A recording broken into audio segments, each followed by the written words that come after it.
All right, we've got our rest of season rankings. We've got one regular season week and 3 playoff weeks left to go. They're all coming into consideration in our rest of season rankings. We'll start with the running back rankings. Do us a huge favor, drop a like on the video. You guys have been here the whole season. Hopefully you are getting ready for the playoffs and you have that bye. We appreciate you guys a ton. Make sure you're subscribed if you haven't subscribed already. Let's start with running backs. I'll be doing running backs today. And I'm going to start with the S tier, Jonathan Taylor and Christian McCaffrey. Look, a little, rougher stretch for Jonathan Taylor, relatively speaking, these last 2 games with 8 and 15 points. Kansas City and Houston, obviously 2 very good defenses. Houston has like the best defense in the league. And from a running perspective, Kansas City also has one of the top rushing defenses in the league. And so because of that, it's been a little bit of tough sledding for JT. I will say, Jacksonville has a respectable defense. Seattle has a respectable defense when it comes to stopping the run. When you get to San Francisco in Week 16, that's actually a pretty favorable matchup for JT. And then Jacksonville again in 17, again, respectable. And so not the best rest of season schedule for Jonathan Taylor. However, it's Jonathan Taylor, and he can absolutely transcend. Against an Atlanta Falcons defense that's not terrible. He had 49 points. So, I mean, he's performed well against tough defenses this year. He's Jonathan Taylor. It's not going to matter. Christian McCaffrey, on the other hand, is now the running back 1, actually. He has just been consistent because of his receiving upside and continues to be like a wide receiver 1 as well as a running back 1. Only 17 points in the Cleveland game. Obviously, the bye week comes into consideration in Week 14. You kind of have to penalize people that are on byes this next week because they are gone for a quarter of the remaining season. However, it's Christian McCaffrey. You can't penalize him. He is the running back 1 overall, and he will continue to be the running back 1 overall after this. Now, going down to the A tier, we've got 3 guys here still. Jameer Gibbs, Bijan Robinson, and Devon Achane. Probably worth talking about Bijan Robinson most.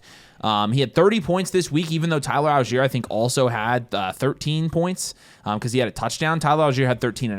Bijan Robinson had 30.5. 23 carries for Bijan, 8 carries for Tyler Algier. The Tyler Algier is going to vulture Bijan Robinson discussion is a little bit overblown in our opinion. Bijan is still the running back 4 overall, has already had his bye week, and the rest of the season for him looks like Seattle, Tampa Bay, Arizona, and Los Angeles. So obviously, again, Seattle, tougher matchup. Los Angeles, a tough matchup for Bijan, and then 2 okay matchups between Arizona and Tampa Bay. A little bit of a mixed bag, but Bijan is continuing to also get a high target volume, which raises his floor a lot.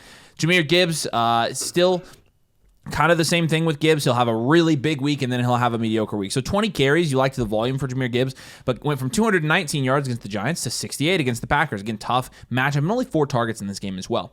Rest of the season, he's got the Dallas game, which is a big one for him. Los Angeles Rams, again, tougher. Pittsburgh and Minnesota are a little bit tougher on the top half of rushing defenses as well. But it's Jameer Gibbs, and then Devon Achane. And again, all these guys at the top, their playoff schedule is not going to super matter. Achane has the Jets. Pittsburgh's a tough one, but then has Cincinnati, Tampa Bay, so a pretty good rest of season schedule for Devon Achane, which is why he could be as high as the running back 3 in our rankings. Going to the B tier here, a pretty big B tier at the moment, starting with James Cook, who's averaging 18 points a game this year and continues to tear it up for the Buffalo Bills, who's having another really good year as the running back 6 on the year. He has Cincinnati, New England, Cleveland, and Philadelphia, and I will say weeks 15 through 17, that stretch is pretty brutal for James Cook. He's in a big tier here, and if you want to put him at the bottom of the tier because of the playoff schedule, we totally understand that. Josh Jacobs, kind of the same thing. Jacobs obviously came back from injury, only had 10 points, only played 50% of snaps. Chicago, Denver, Chicago, Baltimore, Minnesota. Obviously, Minnesota week 18, so that doesn't matter. But the Chicago matchup, the Chicago both times, honestly, pretty good matchup. Denver's tougher. Baltimore's run defense is actually not bad. And so mixed bag there for Josh Jacobs. Bucky Irving came back and had 16 points this week. I liked how he looked this week. Averaged, only 3.5 yards per carry, so a little bit rougher. But again, it was, a decent matchup against Arizona. He had 2 receptions for 20 yards as well, so 4 points in the air. He has New Orleans, Atlanta, Carolina, and Miami the last 4 weeks. And so nothing crazy there. Javonte Williams, he's kind of an ugly start right now. Javonte would have had another, 11-point game if it wasn't for that Dak check down touchdown pretty much right at the goal line. And his target volume has not been good really since week 6.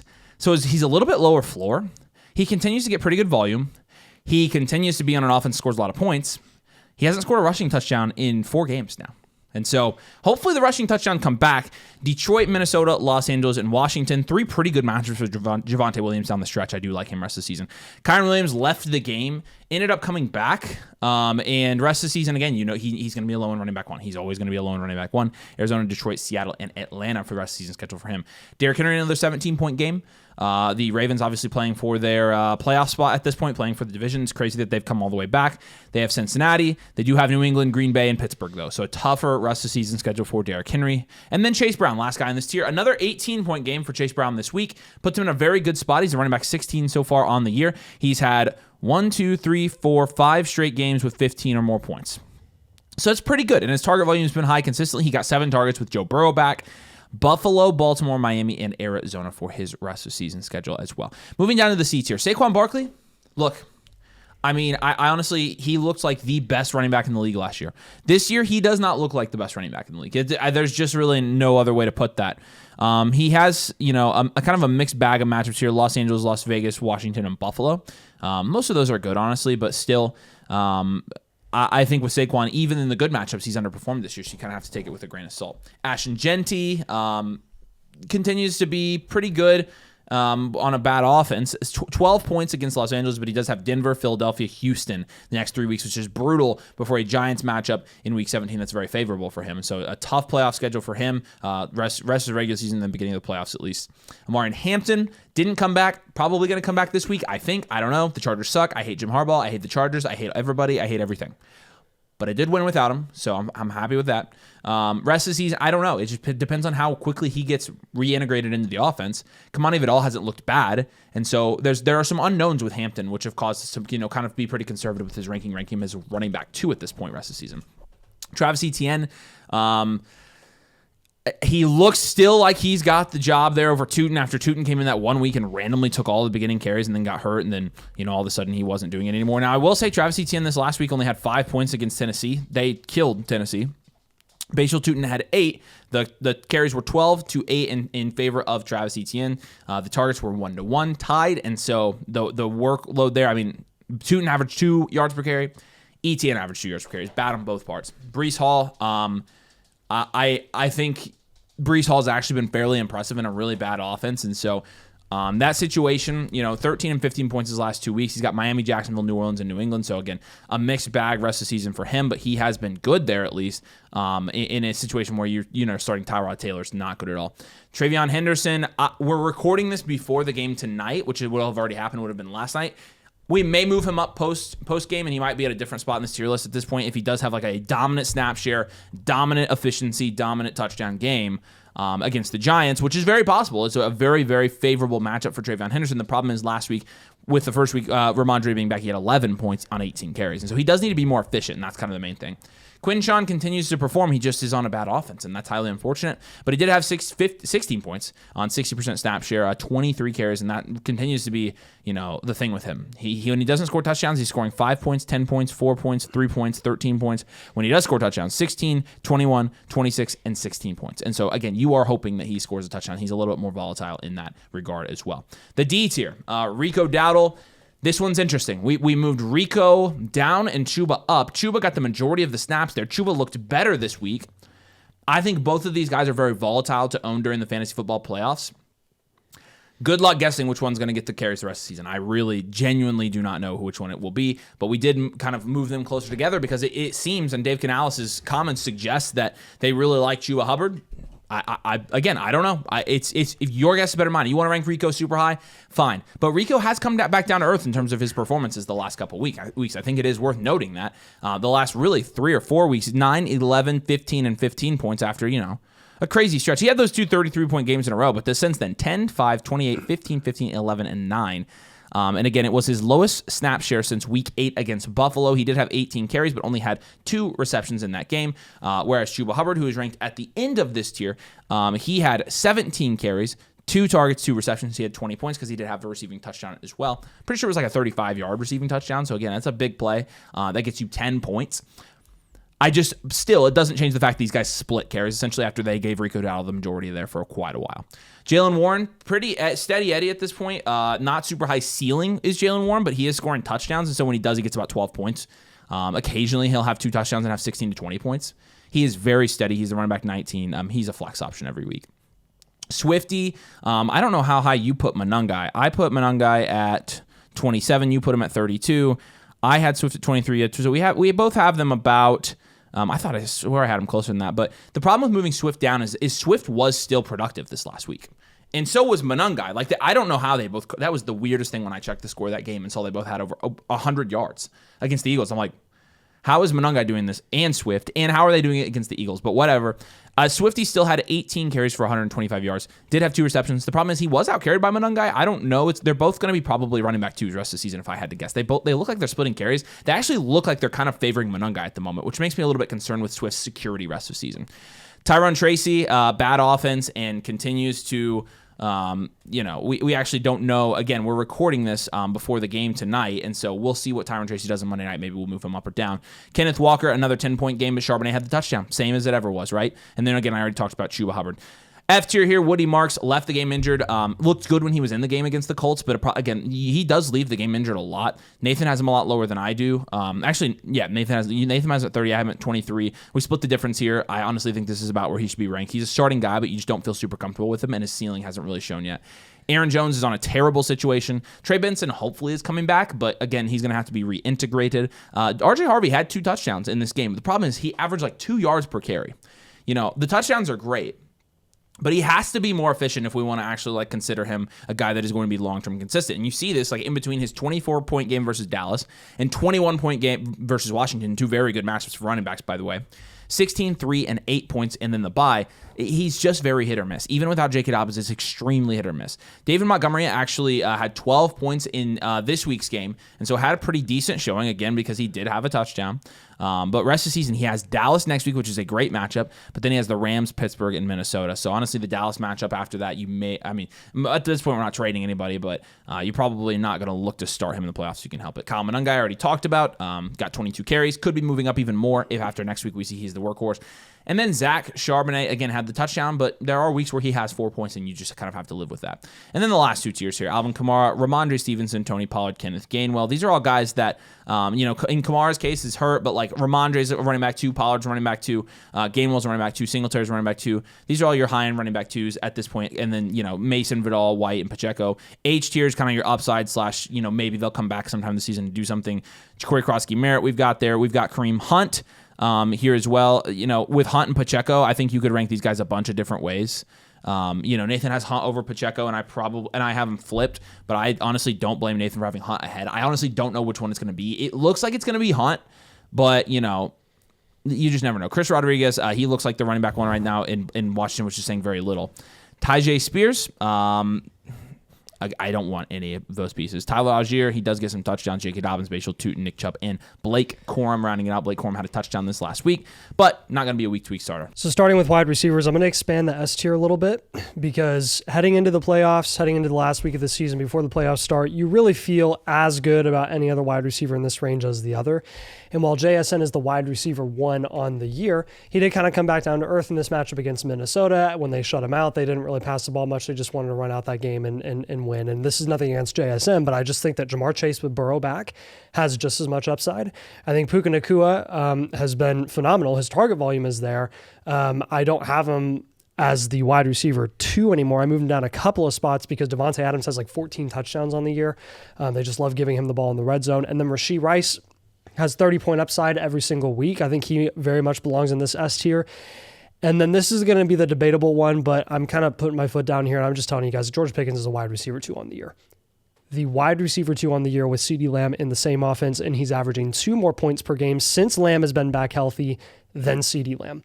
19.5 points per game for George Pickens, 17.5 points per game for CeeDee Lamb. And I think you have seen between those 2 guys who has the bigger week-to-week upside. It's George Pickens. So I'm going to give George Pickens his flowers here, where I think a lot of people have been afraid to do this for quite a while, including ourselves. We have been very late to the party here, but with George Pickens, I don't think that you feel any less good about him than any other S-tier caliber wide receiver any given week, because he's scoring 25, 30 points. And when he doesn't get a touchdown, he's still scoring 14 to 18 points. So he looks phenomenal. And then again, this is nothing against CeeDee Lamb, who's going to be at the top of the A tier. He's still averaging 17.5 points per game, but I will say, this is not the 22-point per game CeeDee Lamb that we saw a couple years ago. He's been a little less reliable, honestly, and that target volume hasn't been as elite caliber as we've seen in years past because of George Pickens. George Pickens has met and even slightly exceeded what CeeDee Lamb's passing volume has been this season, and he's been more efficient and more explosive with that opportunity. So CeeDee Lamb's still going to be, a must start, phenomenal every single week, still going to be a high or a mid wide receiver one, but we are going to have him in the A tier here. Amon-Ra St. Brown is going to fall into this A tier, fall down a couple of spots. I brought him down to wide receiver 9 because he is potentially, Dan Campbell said he's probably going to miss a couple of weeks. They said if we're lucky, he'll miss 1 or 2 weeks. So with that being said, I think Avery has him ranked a wide receiver 5. So we kind of split the difference there, but Devontae Adams also in this tier. I think Devontae Adams we've had comfortably in this tier for a minute. At wide receiver 8, I mean, this dude he's ageless, I guess. 14 touchdowns on the year. Nobody's even remotely close to that production in the red zone. I mean, he's been doing this for well over a decade. He's phenomenal. He's one of the best to ever do it. Nico Collins, he looks really, really good. Now with Stroud back, he hasn't lost a step at all. 21 points against Indy, which was a nice bounce back after the 8-pointer against Buffalo. They do have Kansas City, then Arizona, then Vegas, then the Chargers. So Kansas City going to be a tougher matchup, but Arizona, Vegas, Chargers, hoping that he can close out the season in the playoffs with a really, really good showing. I would expect that to be the case. Drake London, he could be back as early as this week, so I think he belongs firmly in this A tier. Kirk Cousins, from a passing volume perspective, isn't going to impact Drake London negatively compared to what Penix was doing there. Chris Olave has just been probably one of the more reliable wide receivers in fantasy football this season that isn't like one of those elite level guys. 1 game this season in single digits. 8.7 points against the Rams in week 9. He is a wide receiver 7 on the year. He has just been transcending situation like no other. This is better than what we've ever seen with Garrett Wilson in a bad situation. AJ Brown going to be at the top of the B tier. If he continues this awesome tear, he could find himself in the A tier in the coming weeks during our playoff ROS rankings. But AJ Brown coming off of like a 25 and a 30 plus point game, where he has really been a step ahead of Devonta Smith, and it's not even close. He had 25 and 35 points on 11, 10, and 12 targets the last 3 weeks, compared to Devonta Smith, who's had 5, 11, and 8. Devonta Smith has been fine. He's been more boom bust, but we've always known that. So is A.J. Brown all year. I think at this point in time, though, towards the end of the season, with their schedule, you've got the Chargers, Vegas, Washington, and Buffalo. I think this is looking to be really, really beneficial for A.J. Brown specifically. I think he is going to be able to continue this tear and look really solid. I mean, they've definitely made it a point to get him the ball after he's made a big stink about it all season. Jalen Waddle has come down to earth a little bit. It's partially because Dewan Achane has just been so lights out. You do need to see kind of a touchdown here and there from Jalen Waddle to raise his upside and even raise his floor a little bit. And I think the same is going to apply to Emeka Egbuka, but almost worse. Emeka Egbuka has really come back down to earth over the second half of the season. That offense, again, has seen so much just volatility in terms of like who's healthy and available. Since week 6, 4, 9, 6, 23, 9, 6, and 8 points.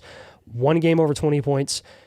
1 game in the double digits, period. The rest have been single-digit games. The target volume has been there, but he's not efficient with his opportunity. I mean, these are like low completion percentage opportunities because they're all downfield. So Egbuka, you don't feel super great about him. I mean, yeah, he's a number 1 there, but it's just kind of shaky every single week, and it has been for quite a while. Lab McConkey, same thing with him. Again, a lot of guys in these tiers, you just never know when they're going to lay a dud for you. And really the most reliable guy that you're going to have here is, well, you would have thought Michael Pittman, but he just laid, I think, a goose egg this week against Houston. And then Tet McMillan, who is kind of touchdown or bust. He salvaged his week with another touchdown this week, 11 points on 2 targets and 1 reception for a touchdown. T. Higgins, I would say, is probably the most reliable guy here with Burrow coming back. He's just coming off the concussion. Hopefully he can bounce back and be totally fine there. I would expect that to be the case. A little smaller tier here in the C tier. Everybody's like, where the heck is Justin Jefferson? I mean, that's what we've been trying to figure out all season long. Where has he been? It's not his fault. Everybody knows that. But I mean, at this point, I have dropped Jefferson down to wide receiver 24. Avery has him at wide receiver 19. He continues to fall every single week because we are now 4 weeks away from the fantasy season being completed, and Justin Jefferson is a low-end wide receiver too. And it's been even worse. A lot of that production has come when Carson Wentz was playing. When McCarthy has been playing, it's been just straight up objectively bad. I mean, Justin Jefferson, you have to start him every single week because it's Justin Jefferson, but literally outside of name value and just his situation being the number 1 guy there, you insert Justin Jefferson's name with another name, and he's literally borderline, has been waiver level for the last like month and a half. It's really, really bad. And again, I don't want to be a downer on him this whole time. I'm just trying to rationalize. I'm just trying to tell you guys, like, you shouldn't be ranking him any higher than this. Yeah, he can have a touchdown any given week. He can have 15, 20 points. He's totally capable of that, 100%. He's the best wide receiver in the NFL. JJ McCarthy is like, it's unprecedented how bad he's been, and he's going to return after this concussion. They've already announced that. Jamison Williams, I have ranked well over Justin Jefferson at this point, with Amon-Ra being out for the next couple of weeks and JMO just being as explosive as we thought that he was capable of to start the season. He was very disappointing. He's really come on the second half of the year. This is the Jamison Williams experience, and with their schedule for the rest of the year, you're looking at him having a pretty solid outlook to continue and really close out the year really, really well. Dallas, the Rams, Pittsburgh, and Minnesota. So that's pretty solid for him. Marvin Harrison Jr. coming back from appendicitis, though he got banged up at the end of the game as well. We'll see if he can kind of get through that, but he had like 12 points, which was a nice little return. Target volume is going to go up because Brissett offers so much volume and opportunity there. Rome Odunze, basically a less comfortable version of any wide receiver in the B tier. You just never know who the ball is going to go to, and they have two very productive running backs in that offense as well. You never know when it's going to be DJ Moore, Burden, Colson Loveland, or Rome Odunze. It's really hard to predict that right now. So Odunze has fallen down our boards quite a bit. D tier is going to be a little bigger here. We got Zay Flowers coming off a really disappointing game, but for most of the season, he's been a reliable flex option with little to no upside whatsoever. He's a glorified Khalil Shakir. Stephon Diggs, number one option for Drake May. He's been fine the last 6 weeks. Like he really has been kind of what Zay Flowers has been. And when he has a touchdown, he'll be like upper teens. And when he doesn't, he's going to be like lower teens or close to single digits. Wan'Dale Robinson, very touchdown robust as well. We'll see what he can do with Jackson Dart coming back. I do think he kind of was elevated a bit for those few weeks that Jameis Winston was playing, especially this last week where he really popped off. Like some of that, it's just straight up passing volume availability. But Wan'Dale still has boom bust potential. He's a great flex option. Cortland Sutton, just settling in as a mid wide receiver too. I think you know exactly what he is at this point. BTJ, again, name value guy. The only reason he's ranked here, honestly, is because he's BTJ, and you never know when he's going to cook people. I mean, he's playing Indy next week in Jacksonville, and then the championship week he's got Indy again. So Indy twice, and then the cooked Jets, and then Denver, which is a tough matchup. I mean, 2 of the next 4 weeks being against Indy, that's pretty solid for him. I would expect him to have pretty good days in those 2 matchups. So that's, I mean, good enough for me to rank him in this tier. Deebo Samuel, with Terry McLaurin coming back, who's also going to be in this tier. Terry looked really, really good coming back. 14 targets with Marcus Mariota, with Daniels expected to be back as early as next week. I think that you're looking at a pretty solid outlook for Terry, where he probably moves above Deebo Samuel rest of season. And Deebo is just going to kind of settle into the gadget type of player that we always thought he was going to be. And then Garrett Wilson, hopefully he can come back after this matchup against, I think it is Miami this week. This is his last week where he, is going to be on IR, and then hopefully they can activate him after that. Just don't know if he's going to be ready for the first week of the playoffs or not, which is why he's going to be in this tier. And then in the F tier, you got DK Metcalf. I'm tired of talking about him. Sorry. Khalil Shakir. Again, I kind of mentioned him with Zay Flowers. He's basically Zay Flowers in the Bills offense. And recently he's been fine. He's been a little more shaky though. Since the bye week, 20, 11, 12, 0, 17, and 1 point. So some big time duds against Tampa and Pittsburgh, but Cincinnati, Cleveland, Philly are nice for him. New England, not so much. So we'll see what happens there. Alec Pierce continues to move up our boards. He's going to be boom bust, but I mean, his big days are really big days, and they're like week winning days in your flex spot. I mean, I don't think there's any really flexible wide receiver option that you feel better about their high production upside than a guy like Alec Pierce in your flex. Again, he's kind of a less good version of JMO. Then you've got QJ, who had a touchdown, 3 targets, 3 receptions. Again, his utilization has gone way down, 11, 0, 15, 9, 0, 11 points. Like the upside really isn't there as much. But again, if you have to flex him, like if he gets a touchdown, he's not going to kill you. Then you got Troy Franklin here. He's very boom bust as well. And then the G and the H tier closing out here. Basically a bunch of guys that you're not comfortable starting. Xavier Worthy, Cap ceiling, really low floor. Jordan Addison, I mean, you just heard what I said about Jefferson. Apply that to the number 2 there. It's even worse. Keenan Allen, Jacoby Myers, Juwan Jennings, Romeo Dobbs, who has been pretty solid, but Davion Wicks just popped off against the Lions. You never know who it's going to be in that offense. DJ Moore, Josh Downs, and then the H tier, you got Pearsall, Godwin, Shaheed, DK, Chim DK, Tez Johnson, Luther Burden, and Cooper Kupp. All right, skipping over to the tight end now. Look, it's Trey McBride and Brock Bowers, both with 22 points in the S tier, and then a ginormous gap. It got Kittle and Kelsey in the A tier. The veterans have kind of separated themselves from the young guys. The young guys are not performing as well recently. So, top 2 guys, veteran guys, young guys, and then Tyler Warren and Jake Ferguson have both just kind of been mid. They have higher ceilings than the rest of the guys on this list, but they've just kind of been mid, to be honest with you.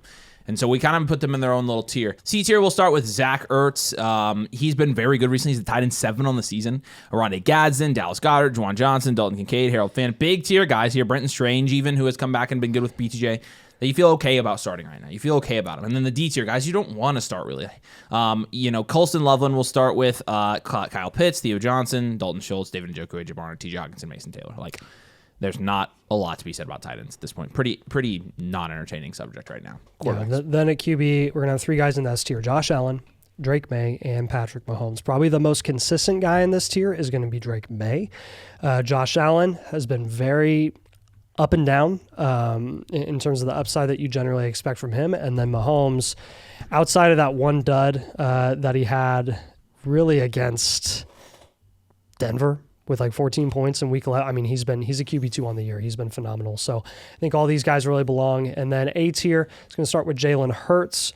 And then Lamar Jackson will also be here. Lamar Jackson, again, kind of a name value thing. The only reason he's here is because Lamar Jackson can do amazing things. But this has not been the Lamar Jackson that we couldn't know and love this season. I think he's more hurt than they've really come out to say about him and his hamstring. I really don't think he's as mobile as he usually is. So Dak Prescott also going to be in this tier. Jackson Dart coming off the concussion belongs here. And then Joe Burrow finds his way back in the A tier as well. His first game back, he has 20 points. And he looks like Joe Burrow throwing it 50 plus times. So get used to that for the rest of the year. He's going to be a pretty solid starting option. B tier, Justin Herbert is going to have surgery this week, but they are hoping / expecting him to play next Monday. It's his non-throwing hand, so he should be fine. Matt Stafford, after a kind of a uncharacteristic week with a lot of interceptions. He's been great, though, for the most part. Caleb Williams, Jaden Daniels is going to continue to move up. Jaden Daniels will find his way in the A tier once he's guaranteed to start. So if he starts this week, honestly, he'll be back up in the A tier.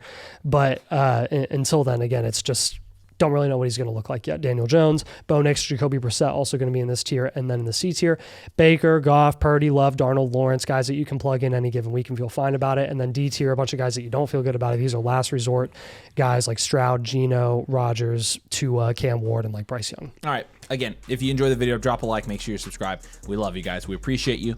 We'll see you. We'll have the matchup video out Thursday. See you then.